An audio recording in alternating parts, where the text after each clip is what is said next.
আল্লাহ রাব্বুল আলামিন বললেন কোরআনের একটা স্থান হলো, সেই স্থানের নাম হলো লৌহে মাহফুজ।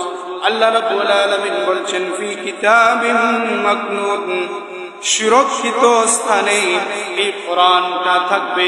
এই সুরক্ষিত স্থানের নাম হলো লৌহে মাহফুজ। সুবহানাল্লাহ। আল্লাহ তাআলা এই লৌহে মাহফুজের মধ্যে এই কোরআনুল কারীমকে আল্লাহ তাআলা লিপিবদ্ধ করে রেখেছেন।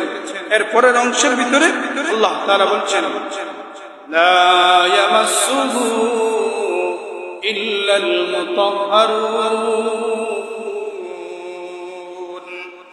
আল্লাহ রাব্বুল আলামিন বললেন লা ইয়ামাসসুহু ইল্লাল মুতাহহারুন, পবিত্র সত্তা অর্থাৎ আল্লাহর তৈরি ফেরেশতা ব্যতীত সেই কোরআনকে কোন জিনিস স্পর্শ করে নাই। সুবহানাল্লাহ।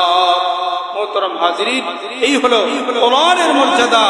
আল্লাহ সুবহানাহু ওয়া তাআলা এই মুসলিম জাতিদের জন্য এই কোরআনকে রেখে দিলেন হিদায়াত স্বরূপ। বান্দা, এই কোরআন যদি তুমি কোন রাষ্ট্রের মধ্যে পরিচালনা করো, এই গোটা রাষ্ট্রটা হবে কোরআনময়, গোটা রাষ্ট্র হবে কোরআনময়, কোরআনওয়ালা গোটা রাষ্ট্র হবে।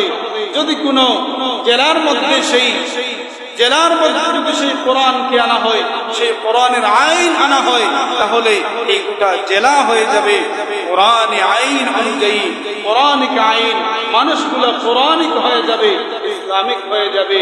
আর যদি ওই মানুষগুলো যদি কোরআনকে উপজেলার মধ্যে, ইউনিয়নের মধ্যে, এলাকার মধ্যে, নিজের মধ্যে নিয়ে আসে, তাহলে ওই গোটা উপজেলা, ইউনিয়ন, গ্রাম, আমাদের প্রত্যেকের মানুষের অন্তর যদি আমরা আনি, তাহলে আমাদের অন্তর, আমাদের গোটা জাতি, আমাদের গোটা সমাজ হবে কোরআনময়। সবাই হবে ভালো মানুষ, সবাই হয়ে যাবে জান্নাতি মানুষ। সুবহানাল্লাহ। কি করতে হবে? কোরআনকে বাস্তবায়ন করতে হবে।